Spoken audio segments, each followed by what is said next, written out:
Hey guys, it is Bryden here, and welcome back to our Carlisle United series. This is episode 6, and in today's episode we have a couple games for you guys, starting off with a game against Swindon Town.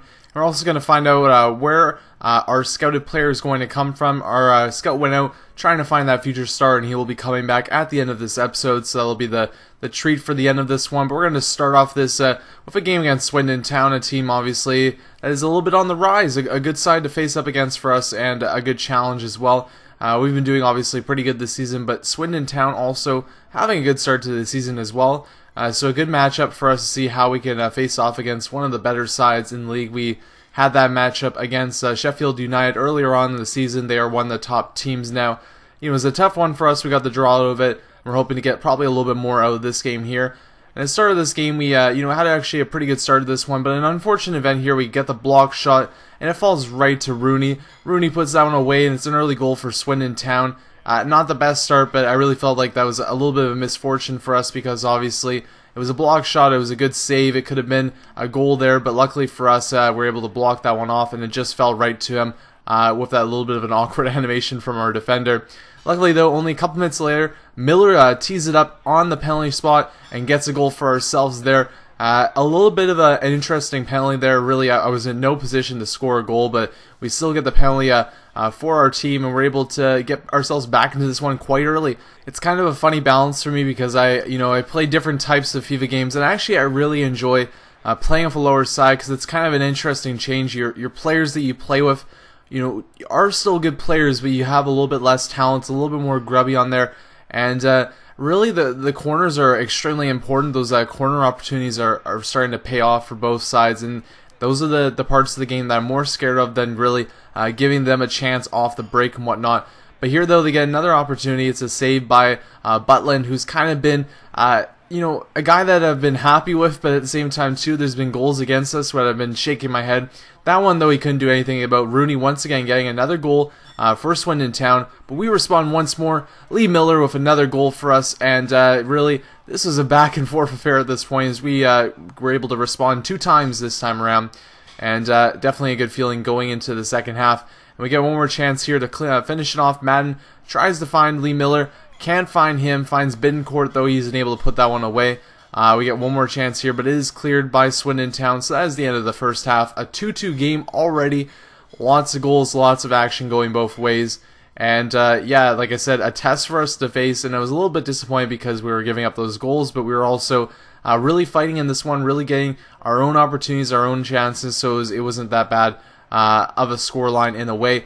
But here, once again, we get one more goal from Lee Miller. He gets his own hat-trick, 48 minutes in, really lots of goals for us, and we get the lead finally in this one. At this point, the game slows down a little bit. You see a save there by Butland, but at the same time, we are also trying to really limit their opportunities. In this one, I was extremely disappointed with. It was a chance for us to clear it, and for whatever reason, our defender wasn't able to clear the ball. He was overpowered by the Swindon player, and he puts that one away. So the game is now tied once again at 3-3. So 6 goals in this game, way too many. And here's a chance for them to put one away, but Butland makes a big save there, kicks out the leg, and that's a corner for Swindon Town. The time is running down in this game, though. They're looking for that one more goal to give themselves the lead, and we're able to clear that one out there. And that's how the game ends, guys. A close game overall, lots of goals, really a crazy affair. Could have gone either way, but in the end, we both get 1 point out of it and both get a draw. Lee Miller getting the Man of the Match award there, 9.7 rating, pretty much as close as he can get as to a top rating there. And Rooney as well doing great for Swindon Town. So overall, a very interesting game and probably the highest scoring game that I've had in FIFA 13 thus far, minus my online games. So yeah, an interesting one there. But we get another draw though, and that's one of the things I'm kind of been, which is something I'm a little bit disappointed with. We've not given up a loss yet in the season, minus our Fleetwood Town debacle in the League Cup, but as well we've also drawn about 5 or 6 games, which is quite a bit, and that's something that we're going to definitely look towards to kind of fix that and hopefully get more wins. A lot of the problem has been with the fact that we get that early goal, we get the lead going our way, and then we give it up with an opportunity against us and just can't get that second goal to give ourselves the 3 points. It's not the end of the world. We're getting lots of points though, and it's interesting too when you play in a league like Empower League 1. It seems like the top of the table isn't as contended with these mastered sides that barely drop any points. There's a lot more open. Right now, we're still sitting in the playoff spots, and we've really dropped a lot of points, to be honest. So I'm a little bit more confident that we can actually get into the playoff spots, at least, if not get one of those automatic promotion spots. That's really the goal for us. But as well, we're going to be able to hopefully continue on and try and get better and better with the side. And with that, we can probably maybe work something out where we're able to, getting more points out of games, and also start turning the clock on those teams that are at the top of the table, that being Preston North End and Sheffield United. But here, though, we give up another goal. It's an early goal against us. It was kind of a loose ball after the failed header, and it's a goal for Walsall early in this game.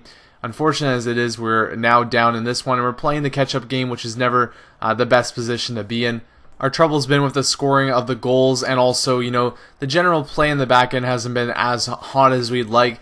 And, one of the things that we could really do with the money that we're going to potentially get in the future is use that money to obviously bring in young talent. But what I really want to do with that young talent is I don't want to buy young talent, I want to develop young talent. So our goal is going to be, as soon as we can get like a 3-star scout, maybe even a 4-star. I think 4 stars is stretching our money a little bit too wide, but if we can bring in a 3-star scout, I think that would be great for us going forward, and hopefully we can pull that off maybe going into the next transfer window in January, start getting that talent coming in, because I think that even with a 3-star scout, we can definitely find some great players, and also start integrating them into the squad. I think that we can be able to hopefully find, maybe someone that we can even use right now, because in the League One, players that are around, 60 overall are completely fine to play.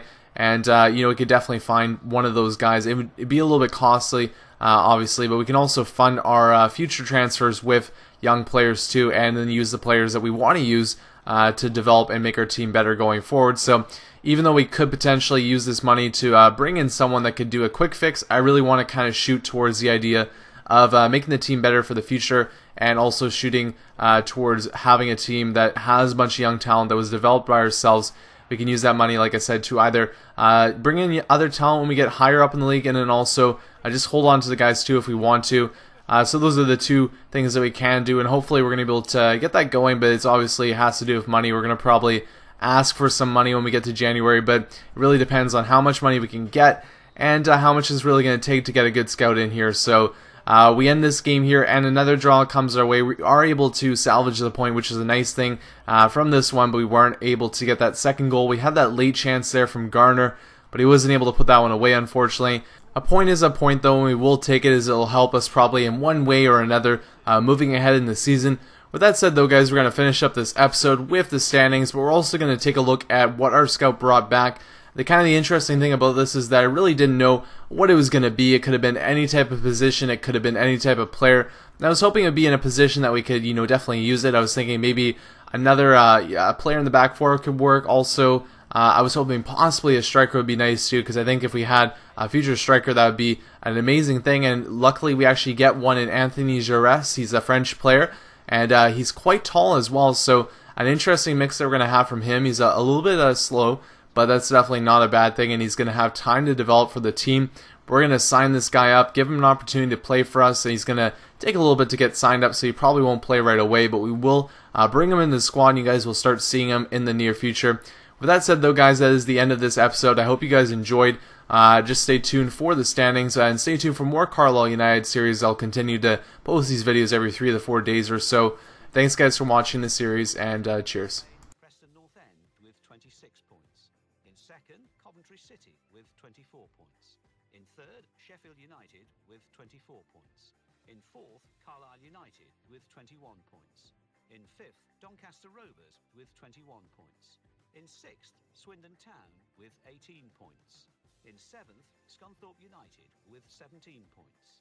In eighth, Notts County with 16 points. Bottom of the table, Crewe Alexandra with 3 points.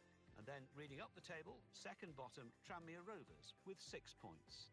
Third bottom, Crawley Town with 8 points. Fourth bottom, Stevenage with 10 points. Fifth bottom, Brentford with 10 points.